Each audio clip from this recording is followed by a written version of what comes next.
Bienvenidos a este podcast Página 2, el podcast periodístico del diario La Prensa. Hoy tenemos dos invitados extraordinarios de esta casa editorial. La periodista Eliana Morales, editora de Política y Judiciales, el cineasta para nosotros Alexander Arosemena, fotógrafo y filmógrafo, quienes tuvieron la oportunidad de cubrir una historia muy trágica para los panameños, que es el tema de la secta en el Terrón. Soy Rodrigo Noriega, los invito nuevamente a este maravilloso podcast Página 2. Hoy vamos a escuchar en viva voz el testimonio de los dos periodistas del diario La Prensa que cubrieron este tema. Eliana, cuéntanos cómo empieza esto en la redacción. Bueno, Rodrigo, hola a todos, un placer poder hablarles en esta mañana. Bueno, todo empieza porque el asunto empezó a sonar desde el martes en la noche. Yo llego a mi casa y estaba escuchando Telemetro y el corresponsal narra alterado, obviamente, no era para menos, lo que se estaba presentando en la comarca. Para entonces estaba el testimonio, no sé si fue del cacique o del señor Josué, donde decía que había una comunidad secuestrada. Entonces yo quedé en shock, que esto no puede ser, Dios mío, que esto pase en Panamá y por un tema religioso, esto es que inaudito. Entonces estuvimos pendientes, amaneció miércoles, estábamos pendientes de cómo se resurgían los acontecimientos. Efectivamente, a eso de las 11 ya el Ministerio de Seguridad dio a conocer un Twitter donde decía que habían rescatado a 15 personas y habían capturado a 10. Hicimos la noticia para la web y ahí estuvimos con Alex en la tarde, cuando ya las cosas se empezaron como a oscurecer más, porque ya se hablaba de muertos. Alex le pregunto, Alex, ¿cómo se llega allá? Porque como Alex es senderista, montañista, él se conoce casi todo Panamá porque hizo un trabajo maravilloso con los parques nacionales. Entonces Alex empieza a googlear, a buscar en mapas y bueno, él empezó a preguntar a amigos de montaña cómo fue el tema. Sí, porque lo único que teníamos era esta pequeña imagen que había mandado el Ministerio de Seguridad, donde mostraba como que esa punta donde está Cusapín en la comarca y había un círculo rojo, pero ellos hablaban de un lugar llamado El Terrón. Google nada más mencionaba algo como que el Terrón de Santa Catalina, lo cual estaba muy lejos del círculo ese que estaba mostrando el mapita. Y entonces yo quedé pensando, bueno, vamos a llamar a Rick Morales, que se ha caminado de frontera a frontera y ha estado por allá por Calobébora y por allá, para preguntarle cómo era la situación. Y él me dice, no, es fácil. Maneja hasta Calobébora, ahí agarras una lancha y te deja en Santa Catalina. En ese momento yo estoy pensando que El Terrón y Santa Catalina es lo mismo, pero no era así. Santa Catalina está pegado en la costa y El Terrón está metido en la montaña. ¿Cómo fue el viaje desde la ciudad de Panamá hasta El Terrón? Bueno, cuando ya nos autorizaron el viaje, nos dieron dinero, viáticos, nos encontramos. Alex, él habló con la corresponsal de mi diario, una chica bien pila que se llama Solange, no me acuerdo el apellido. Ruiz. Solange Ruiz. Y ella le manda un audio. Y entonces allí le da las indicaciones. Se van hasta Santa Fe. Santa Fe. De ahí seguimos hasta Río Luis, y en Río Luis había que conseguir un botero y un guía. A todo esto yo pensando, pero si yo voy hasta el mar y me deja en la comunidad, ¿yo para qué necesito un guía? Pero es que estábamos bien enredados. Ya cuando llegamos a Santiago, todavía, mira, nosotros en Santiago y todavía no sabíamos para dónde íbamos. O sea, nosotros nos tiramos, pero todo salió como guionado casi, porque estábamos en Santiago cogiendo gasolina, porque nos fuimos en el Jeep de Alex, que esa fue otra ventaja. Él tiene un Jeep fabuloso con unas llantas así enormes para montaña. O sea, que ya de partida íbamos bien con eso. Entonces estábamos poniéndole gasolina al carro de él y escuchamos en la radio, no, que el fiscal acaba de bajar el aeropuerto de Santiago y está confirmando que hay 7 muertos encontrados en una fosa común. Y Alex me dice, el aeropuerto de Santiago, pero yo estaba mandando la noticia para el periódico. Entonces dije, el aeropuerto de Santiago, y yo no. Estamos al frente. Ya estábamos al frente y nosotros cuando íbamos que, pero vamos a donde está el fiscal. Sí. Y dimos la vuelta y efectivamente ahí estaba el fiscal. Logramos entrevistar al fiscal. Ahí estaba Ney también, que nos dio luces de cómo llegar. El corresponsal de TVN, sí, nos ayudó también. Ney Castillo, que ha sido un excelente, un extraordinario corresponsal. Y creo que, digo, sin temor a quedarme corto, creo que es la mejor cobertura que ha hecho en su vida periodística. Sí, entonces Ney nos dio una recomendación que fue clave. Él dice, lleguen a Río Luis. En el centro de salud, pregunten. Pero no creo que puedan ir al Terrón hoy porque... Ya era casi mediodía, ya habíamos terminado de entrevistar al fiscal. Pero bueno, lo que... De Santiago a Río Luis, ¿cuánto tiempo se hace? Echa el cuento bien por carretera. Por carretera, Santiago, primero a Santa Fe. Claro, hicimos una parada obligatoria en la iglesia de San Francisco de la Montaña. O sea, no había que... Aunque estamos apurados, pero qué va. Para la historia siempre hay tiempo. Sí. Y bueno, es una hora Panamericana, Santa Fe. Y Santa Fe, Río Luis, otra hora más. Pero esta es en la carretera que... bastante nueva, la están haciendo todavía, la pero conquista del Atlántico de Varela. Correcto. Pero hasta 37 Río Luis, millones costó. hasta Río Luis está pavimentada, nada más que esos son lomas bien empinadas, curvas largas y cerradas, la neblina, estaba lloviendo, Solange, la corresponsal, me había dicho que hay mal tiempo, está lloviendo. Ajá. Yo, mal tiempo, porque estamos en verano, o sea, ¿qué mal tiempo va a haber? Efectivamente, era tal cual ella lo describió. Neblina, lluvia, calles mojadas, ir con calma. Porque nosotros hicimos un ejercicio que fue, nosotros llegamos el jueves y bueno, almorzamos, fuimos a San Francisco de la Montaña, y Alex hizo la foto, fuimos hasta Santa Fe, ahí almorzamos y luego nos fuimos a Río Luis. Ahí es mucho más fácil porque fuimos de día. El paisaje espléndido, el paisaje espectacular, la niebla. O sea, yo decía que guau, o sea, increíble que la mayoría de los panameños no conozcan esta belleza. Totalmente. Y las curvas así, o sea, llegamos y entonces en el centro de salud los doctores nos dijeron, vayan y pregunten por Ignacio. El bote. Man clave. Estamos donde en Río Luis. Río Luis se puede ir por carreteras de Santiago. Sí, la carretera es perfecta. Solamente okay. Que hay que caminar conducir con muchísimo cuidado. Claro, por las curvas y el clima. Llegaron al centro de salud y les recomiendan ¿a quién? A Ignacio. Queda no sé cuántas casas del puente, lo buscamos y que nosotros somos periodistas, queremos ir al Terrón, listo, y que sí, pero hasta ahora no se puede. Muy, muy querido el señor, coordinamos. Sí, nos damos al día siguiente, 6 de la mañana, nosotros estábamos de vuelta en Río Luis. 6 de la mañana quedamos, eso era viernes 17 de enero, 6 de la mañana. Pero para llegar a Río Luis no fue tan romántico como de día. De madrugada es el terror. Es de terror literalmente porque la neblina no dejaba ver y yo y que, ¡ay, cuidado! El precipicio. Porque era un precipicio. Sí, hay precipicios muy fuertes. Sí. Fue... O sea, demasiado... En algún momento pensaron que...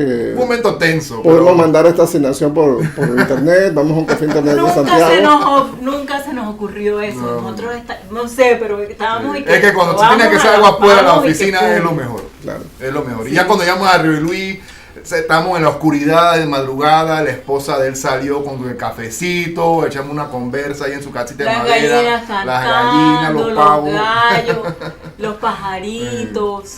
Sí, muy lindo. Y muy lindo el calle, tranquilo el pueblo. Toda esta población que ustedes van encontrando, de gente en Veraguas, gente en Río Luis, que saben que ustedes van a cubrir este tema, ¿cuál es la reacción de ellos? ¿Hay otras sectas? ¿Esto lo veían venir? ¿Esto fue una sorpresa? ¿Cuál es la reacción de la gente? Importante un dato que nos dio la mujer de Ignacio. Ella nos dice, y eso no lo contamos en nuestra historia. No lo contamos porque era como un cuento, pero era algo que ella había escuchado, que ella tampoco es algo que vio, pero sí nos mencionó que hace un año habían encontrado un bebé muerto que le faltaba un ojo. Y que producto de pero no en la comunidad del Terrón, sino que en otra comunidad, y que era para sacarle el demonio. Ajá. Era un niño que tenía el demonio y que había que sacárselo a golpes y lo encontraron supuestamente muerto y sin un ojo. Pero ella estaba narrando la historia o ella estaba contando que esa era la creencia de ellos, que para sacarle los demonios había que... Ella había escuchado un cuento de este bebé, pero no, ella dice que ella es evangélica, creo, ¿no? Pero que no, o sea, no es una práctica religiosa. Ok. Sino Entonces, que van con Ignacio y ¿qué pasa? Ignacio los lleva ¿a dónde? nos vamos río abajo por el río Calobébora, que pega ahí mismo con Río Luis. Nos montamos en el bote de Ignacio y con su capitán. Con su capitán. Sí. Y están un poco preocupados porque el río estaba un poco seco. Y entonces hay puntos donde uno tiene que bajarse. Y, Sí, hay había los que rápidos bajar. también. Yo estaba bien preocupado que ese bote se iba a voltear. Sí, a mojar era todo el equipo, cauto, pero era bastante emocionante. Pero Chuleta, a esa hora en la mañana, bajando por el río, el bosque alrededor, la neblina, o sea, una belleza. Los cormoranes volando, las garzas. O sea, es impresionante. O sea, yo siempre pensando que tengo que regresar a esto, pero con otra, con otra razón, con otra misión. Aparte de eso, nosotros estábamos medio tensos y preocupados porque nosotros temíamos encontrarnos con una comunidad que no nos quisiera hablar, que estuviera apática, que tendríamos que sacarle las palabras con tirabuzón casi, y incluso ya yo estaba ensayando cómo hacer una entrada con algunos datos que habíamos recogido en San Luis el día antes, porque el doctor, el director médico, nos estuvo narrando ahí que él recibió a un niño que se escapó y cómo llegó y todo eso. Entonces, que bueno, por lo menos hay eso ya de este lado. Sí, estamos hasta contemplando a hablar con Ignacio para ver si él hablaba buglere, para que le hicieran las preguntas en buglere, que ellos contestaran en buglere, porque o sea, de repente recibimos más información, pero para la sorpresa una vez ahí, la comunidad estaba con muchas ganas de hablar. Pero espérate, cuando nosotros llegamos, es que para llegar allá es otro cuento. ¿Cuánto tiempo tomó el río, la travesía en el río? 1 hora en ese río. 1 hora en un bote con motor. En un bote, o sea, que iba una canoa. Sí. Íbamos río abajo. Demoramos mucho más al regreso. Ok. Sí. Entonces, pero bueno, llegamos la allá. canoa los lleva a un punto y luego empieza la caminata. Ahí empezamos por un sendero a tirar pata. Pero un sendero que era, o sea, una pendiente. Sí, el terreno era bien quebrado y como había estado lloviendo. Un poco para la audiencia, ¿cómo era el clima? Para que la gente tenga un sentido comparativo. ¿Se parecía al valle? ¿Se parecía al Cerro Azul? ¿Se parecía a qué se parecía? Parecía comarca. A mí me pareció como Camino Cruces en época de octubre, septiembre, que llueve muchísimo. De hecho, en la comarca Nuevo León no hay época seca, siempre llueve. Okay. Por eso es que la persona que nos lleva, Ignacio, dice que hay que entrar temprano y salir al mediodía, porque después es imposible salir de ahí porque es muy complicado. Por el terreno, por la lluvia, por todo. Y creo que el punto no es tan alto tampoco, porque ya habíamos cruzado la cordillera. Los puntos altos son allá Santa Fe, él está alto, pero ya cuando cruzamos la cordillera y bajamos a la vertiente del Caribe, ya la humedad se sentía, o sea, estaba caluroso, medio... Durante el sendero, ¿ustedes se van encontrando con otras comunidades o todo está desierto? Desierto. Bueno, digo, con bosque, ¿no? Estamos atravesando como un par de finquitas. No hay población humana. Arroyitos. Vimos 2 casas en el camino muy separadas una de otra y sin nadie adentro. Había animales, había... ganado. Tenemos una casa de ganado por ahí de vez en cuando. Muchos loros. Bastantes pájaros, aves. Digo, el lugar para ecoturismo está fabuloso. Es y que... Sí. Y los europeos pagan por eso, un excelente trekking, tiene río, tiene pendientes. Y totalmente natural. Exactamente. Cuando llegan a la comunidad, cuando empiezan a divisar la comunidad, ¿qué ven? ¿Qué se imaginaban ustedes que iban a encontrar? Bueno, yo he ido a varias comunidades en la comarca y la mayoría son igualitas. Tienes la escuela, que es como el centro de la comunidad, y el resto de la comunidad está dispersa alrededor de la escuela, pero o sea, estás en la escuela y digo, sí, estoy aquí en la comunidad, pero miras y no ves ninguna casa. O sea, tienes que tal vez subir un cerrito, hay una casita, miras para el otro lado allá, otra casita, pero más o menos el centro del pueblo es la escuela, y había un rancho ahí que yo pensaba que era como una casa o un chiquero o algo, pero resulta ser que era el puesto de salud. El puesto de salud. Y bueno, una vez que llegamos ahí, contactamos de salida al cacique. Preguntamos por él como por Por respeto. protocolo, ¿no? por Uno siempre debe preguntar, todo. siempre primero por el cacique. Con los emberá, con los nove, con los ongunas, siempre seguía el protocolo mejor. Entonces, sí. Y él se encargó nos dijo, bueno, esperen aquí, y él se encargó de ir a buscar. Él reunió al pueblo. Y nos Poco a trajo. poco iba la gente llegando Llegando. a conversar con nosotros. ¿Ellos estaban hostiles a ustedes? ¿O Para estaban nada. para nada? Ellos mostraban curiosidad y se parqueaban. Algunos no querían hablar, Al comienzo. pero sí estar ahí con nosotros. Y todos estaban preocupados. O sea, había un sentimiento de como preocupación, de risas nerviosas. Descríbame cómo era este pueblo. ¿Eran personas adultas, muchos niños, una mezcla? No vi ningún niño, vi como, y eso fue más adelante cuando ya Ajá. empezaron a acercarse, pero ¿sabes? Si no me equivoco, son buglé. Un burlé, sí. Si tú ves ese grupo de personas y tú no sabes que estás en la comarca, no tienes ni idea de dónde estás parado. Parece ser un grupo de gente de Chiriquí, parece Sí. un grupo de gente de Buglé. Campesinos normales. Sí, claro, Sí, en Chorrera, voy a estar en Chorrera. Ha podido ser de Río Luis o de Santa Fe o... Los rasgos no son estos rasgos fuertes Marcados, y indígenas, sí. marcados que ves en los novelos. Ok, otra cosa que llamó la atención al comienzo fue que no había ninguna mujer cuando nosotros llegamos. Todos eran hombres. Después nos enteramos que todas ellas estaban reunidas en una sola casa, cuidando a los niños y como que compartiendo el dolor. Exacto, eso es lo que ellos estaban reunidos Un ritual de luto. Algo así, un ritual de y Por eso. manteniéndose juntos. Porque el problema de ahí y la razón por la cual esto ocurrió tan fácil para esta gente es que vivían muy lejos. Muy y dispersos. si te están secuestrando a un vecino, tú ni siquiera oyes No. qué está pasando. Y entonces, pues, y la noche anterior todos ellos se quedaron en un solo lugar. Claro. O sea, muchos no durmieron. O sea, Durmieron con el machete al lado, con palos o algo, porque ellos temen, Anticipando algo. sí, Ujú. ellos temen que por ahí existan algunos seguidores de este ser, del líder de la supuesta secta, y llegue a vengarse de ellos, pues. Eliana, de lo que te dijeron tus fuentes, ¿cómo llegó esta gente hasta allá?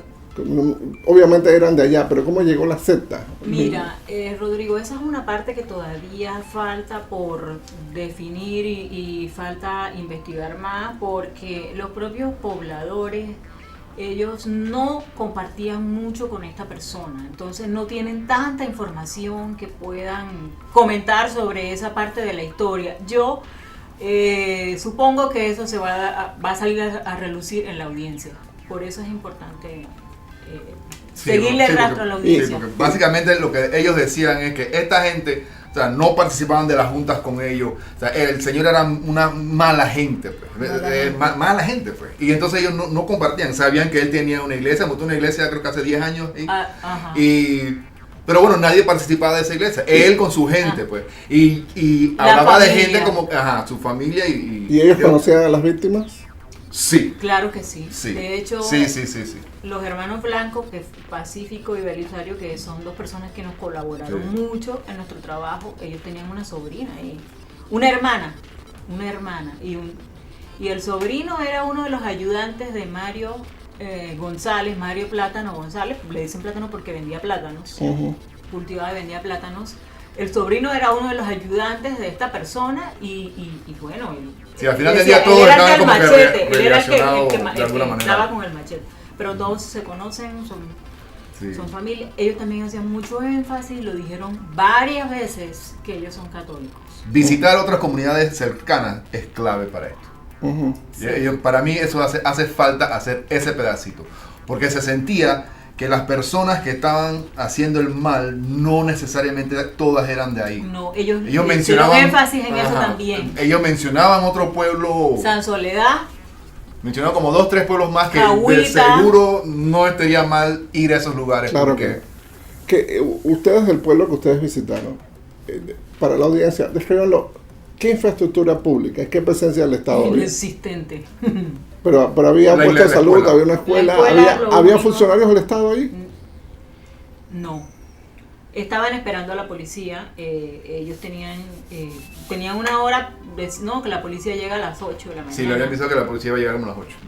Ellos estaban a la espera de la policía. ¿Pero es una visita regular o era una visita por los para hechos? instalarse, Sí, instalarse ahí. Para instalarse porque ellos lo pidieron. Mira, Okay. hablando de temas de del Estado presente o no presente en el Terrón. Porque no es Alto Terrón, es el Terrón. Ellos nos hicieron énfasis en eso. Alto Terrón queda por allá, es otra comunidad. Incluso hasta las propias autoridades yo veo que ponen en Alto el Terrón. Ellos eso no lo aclararon, ese punto. El Terrón. Es el Terrón. Bueno, ellos tienen agua porque los ancianos, los líderes, los más viejitos de la comunidad pelearon por eso hace muchísimos años, por ahí en el 1994. Y por la escuela. Y por la escuela. El agua la consiguieron en el gobierno de Torrijos con el PRODE, el desaparecido PRODE, que era un programa que ayudaba a las comunidades, algo así. Programa de desarrollo comunitario. Eso después, no sé, hubo como foco de corrupción allí, no sé qué pasó con eso, lo desaparecieron. El PRODE casualmente se financiaba supuestamente con 10 centavos de los fondos del canal. Sí, yo me acuerdo de eso, lo tengo clarito. Entonces ellos consiguieron el agua a través de ese programa en el gobierno de Torrijos. Y la escuela de la comunidad, ellos también fueron muchísimos días de camino, muchísimas peladeras de cara con las autoridades locales y no locales, y la consiguieron por allá en la década de 1990, por allá. Pero ¿cómo se comunican ellos? ¿Ellos tienen celular o tienen cómo comunicarse? No tienen, eso no lo cuento. O sea, ahí no hay nada. O sea, que ellos tienen que caminar. En Río Luis. Que es más grande en Río Luis, y tiene carretera. En Río Luis no hay luz. Yo creo que no hay luz. ¿No hay luz? No hay luz, no hay señal ahí. Sí, el médico nos estaba contando que ellos usan un tanque de gas para la nevera que tienen los medicamentos y las vacunas y eso. Sí, nos mostró el tanque de gas y todo. ¿Qué descubrimientos hicieron ustedes estando en el Terrón? ¿Qué más? ¿Qué constataron ellos? Aparte obviamente de la falta de presencia del Estado y de la cohesión social que había en la comunidad. Que no son tan ignorantes como la gente los pinta, pues. Porque son gente que son capaces de sostenerte una conversación de cualquier tema contigo, sí. y hablan bien. Ellos son conscientes de que son de sus derechos como panameños, y ellos exigen más presencia. De hecho, eso quedó claramente retratado en el videoreportaje que nosotros hicimos. Y bueno, no están tan apartados, o sea, físicamente no están tan lejos, pero llegar o salir de ahí tienes que tener un billete para pagarle al botero.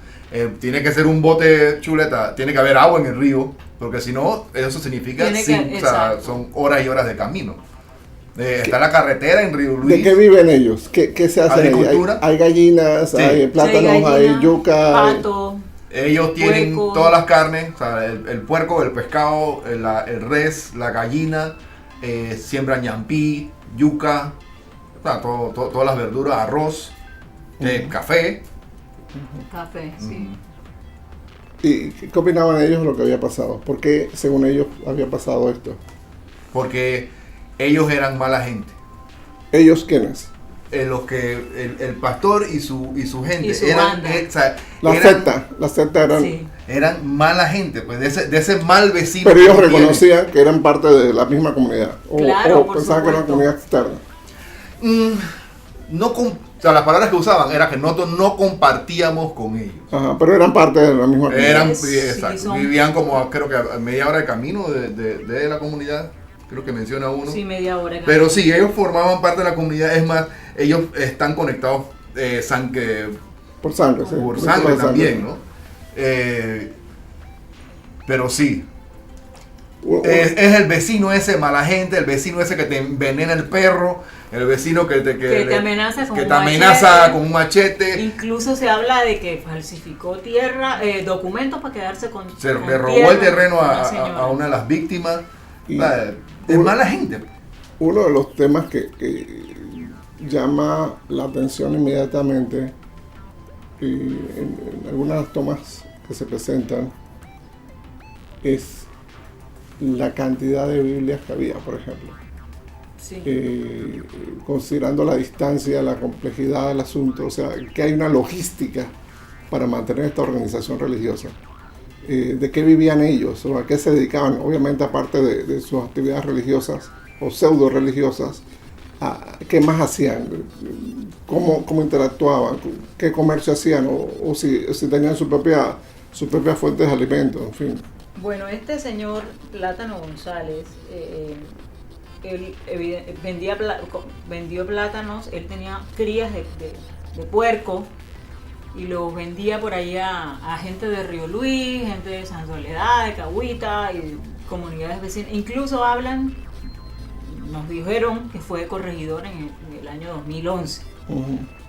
Que fue donde se roba la tierra, donde ellos hicieron el templo. Ajá, supuestamente Uh-huh. se robó la tierra para construir el templo en esa época, pues. Uh-huh. Hablan que, bueno, en el pueblo nada más asistía al culto la familia, la señora, que es una que supuestamente, según nos dijeron en el terrón, era una de las que iba y llevaba obligadas a la gente, la señora Olivia Valdés. Nos dijeron que gente de otras comunidades asistían a los grupos, a estos grupos de oración, al culto. Ellos ahí esporádicamente 3, 4 veces habían ido, o sea, Sí. pero que la violencia Exacto. es ahora. O sea, la iglesia partir tiene de- 10 años, está andando, pero se pusieron violentos ahora a último momento. A partir del sábado 11 de enero. Ustedes tuvieron oportunidad de hablar con el cacique y entiendo que es la autoridad tradicional del Sí. área. Él es el cacique local. Uh-huh.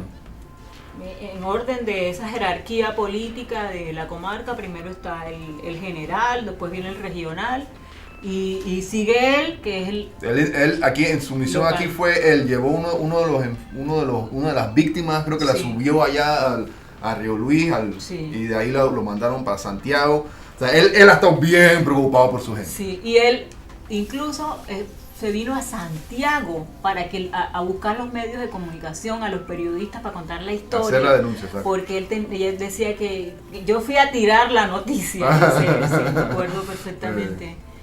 Sí, para que la gente se enterara y las comunidades y las autoridades actuaran. Y hablando de eso, allá insisten de que el señor Josué González, que es la persona esta a la que le mataron la esposa y los hijitos, el primero estuvo en Calobébora. Y allí supuestamente pidió ayuda a la naval. y se la negaron porque les dijeron que no le correspondía. Por estar Esa dentro de la parte. comarca. Un tema de competencia. Ajá. Entonces, después él se traslada, caminando otras 3, 4 horas hasta Río Luis. Porque Calobébora queda del Terrón, Calobébora queda río abajo. Uh-huh. Así que es el punto donde ellos pueden Donde llegar. desembocas al mar. Ajá, puede llegar mucho más rápido ahí que tirarse para Río Luis. Pero se tiró hasta Calobébora para que le dijeran que no. Así que le duplicó el camino de él para llegar a Río Luis y buscar ayuda. Ujú. ¿Y cuál ha sido la reacción de las autoridades, Eliana, en todo esto? Más allá de la parte investigativa, la parte forense, ¿cuál piensas tú que ha sido la reacción de las autoridades o qué información tienes sobre este tema? Bueno, las autoridades, la policía por lo menos ya se instaló allá, no se sabe por cuánto tiempo, no tienen fecha de retorno. Allá ese es helicóptero que viene y helicóptero que va. Pum, pum, pum. De hecho, cuando nosotros llegamos al aeropuerto de Santiago, vimos bajar como 3 helicópteros. Uh-huh. Después de esto llega la ministra del Mides. Ella llegó el sábado 18 de enero, estuvo con un equipo de psicólogos y gente especializada en asuntos de salud mental. Les llevaron comida, estuvo bien. Pues luego llegó un día después o 2 días después, llegó el Ministerio de Salud. Y tengo entendido que la ministra va a volver en los próximos días y va a montar un campamento allá, algo así, y se va a quedar varios días para temas de atención de ver a los niños. Los van a incluir en los programas estos de gobierno, porque evidentemente ellos no están como que en esos números, pues en esa estadística. En Santa Catalina nosotros estuvimos revisando cuántas personas tienen... porque ellos pertenecen al corregimiento de Santa Catalina, ya lo dijimos, de Bocas del Toro. Son pocas personas las que reciben estos programas estatales como Red de Oportunidades, Beca Universal, que de alguna manera ayudan pues, claro, hacen una con el tema diferencia, de la pobreza. Pues y eso es lo que hasta ahora han actuado las autoridades por el momento. Más allá del tema policial, de los juicios que se están desarrollando en Bocas del Toro, ustedes mencionaban en un momento que había que investigar lo que podía estar pasando o pudo pasar en otras comunidades. ¿Qué recomendación le harían a las autoridades sobre este tema? Dar el paseo. O sea, hay que llegar al lugar, dar la vuelta, preguntar, trabajar de cerca con los caciques. También a veces con los indígenas uno comete el error de tratar de imponerle cosas. Y lo que uno debe tratar de hacer es trabajar a la par. Y así el camino va a ser mucho más fácil de andar. Con la ayuda de las propias autoridades. Exacto. Y que la misma comunidad, o sea, participe en todo esto. Pero ¿Ustedes sienten que la comunidad resentía estar abandonada? Por supuesto que sí. Ellos nos lo dijeron, pero, o sea, a corazón abierto. Sí. Ellos se explayaron en ese tema, incluso mencionaron nombres de las autoridades locales, que el representante, que el alcalde, mira esto, mira la pobreza donde vivimos, esto lo construimos nosotros con nuestros propios recursos. El centro de salud es un rancho sin paredes, o sea, es piso de tierra, unas banquitas y un techo de penca. Ese es el puesto de salud. Ok, de la parte policial de la investigación, ¿qué comentarios hay, Eliana? ¿Qué sabes que está ocurriendo en este momento? Bueno, los capturados, las 9 personas estas, fueron 10, pero hay un menor, esa es otra jurisdicción, tú sabes mejor que yo de ese tema. Ellos están en Changuinola presos, el fiscal tiene 6 meses para investigar, para reunir más elementos. Mientras tanto también están, se les impuso 3 delitos, serán juzgados por 3 delitos: feminicidio, homicidio y privación de libertad, o sea, secuestro. Y están reuniendo pruebas porque al parecer hubo agresión sexual a una niña de 9 años, pero eso todavía falta verificarlo. Están con eso. ¿Qué debería hacer el Estado panameño con estas sectas, Eliana? ¿Qué piensan ustedes que... Digo, obviamente hay una línea tenue de libertad religiosa, libertad de culto y incluso de libertad de expresión, pero también hay un tema de seguridad preventiva. ¿Qué piensan ustedes que, como ciudadanos ya, qué debe hacer el Estado con el tema de las sectas o de los movimientos religiosos emergentes, por así denominarlos? Yo no sé si hablar de regular, porque me parece una palabra que es demasiado conflictiva, es más, y ya entra en territorio. Yo no siento que este tema es religioso. De libertad de culto. Yo no siento que es un tema religioso. O sea, sí, era una iglesia y todo lo demás. Lo usaron como que excusa, pero empezar a apoyar a las iglesias que se van formando por ahí, hay que tener cuidado con eso, porque es un derecho. Eso es ¿no? parte de la libertad. Es parte de la libertad. Pero de uno como ciudadano. Es parte de la comunidad, que fue lo que ocurrió aquí. La comunidad dijo, hey, me están matando a la gente. Si la comunidad tiene una manera más fácil de conectarse con el mundo de afuera, de alertar. Esa es la brecha que creo que debemos de trabajar. Que si una comunidad necesita una manera rápida de conectarse con el mundo de afuera, de dar una alerta, de pedir ayuda. Correcto. Con más facilidad, especialmente esos lugares tan alejados. Para la audiencia de Podcast Página 2, ¿qué le recomendarían a ustedes con respecto al terror? Que lo visiten, que se interesen, que le den seguimiento. ¿Qué recomendación darían a ustedes? Tratar de no usar la palabra odio, tratar de no odiar, tratar de no criticar, tratar de no burlarse, de decir cosas como que, oye, pero que hay gente más bruta, ¿cómo se dejaron esos indios? Y creo que sí, tienes razón. La manera que la gente deje de hablar así, de comportarse de la manera, es visitando el lugar. Salir de su casa, de su sillón, y ir al monte, ir a la montaña, caminar montaña. Hacer servicio social. Conocer a la gente y ver cómo vive otra gente, pues. Salir de su círculo. Aquí en este mundo todos tenemos derecho y todos somos igualitos. Todos somos iguales y ellos hicieron énfasis en eso.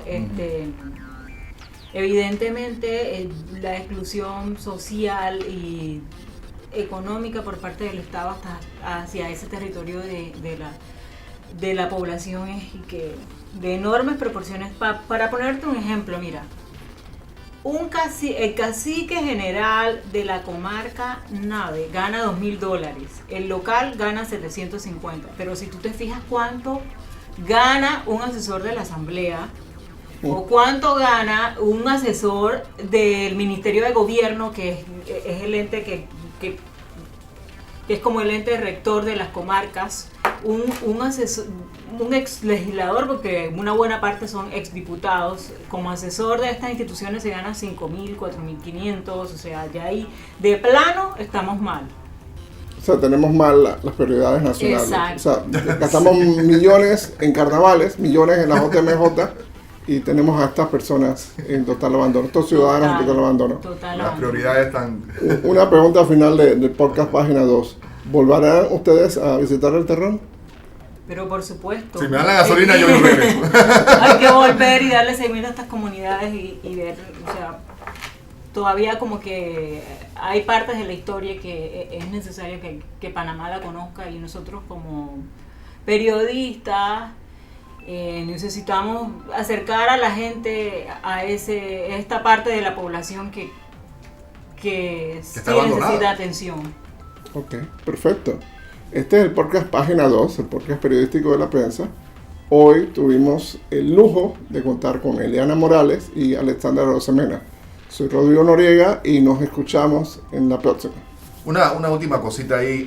Los invito a ver el video reportaje. Sí. En YouTube nos tienen que poner la tragedia del Terrón y ahí les sale. Y sigan en la pista a las notas que está preparando Eliana sobre este tema. En el diario de la prensa de impresa.com seguiremos cubriendo el caso del Terrón en los dos ángulos. El ángulo judicial de lo que pasa con las personas que participaron de la masacre y el ángulo social de lo que sigue con la comunidad. Hasta pronto. Bye. Gracias. Gracias por su audiencia en este programa de podcast página 2 de la prensa. Esta es una producción de la unidad de contenidos digitales del diario La Prensa. Paola Jean, productora y editora, Rodrigo Noriega en la voz. Gracias y hasta la próxima.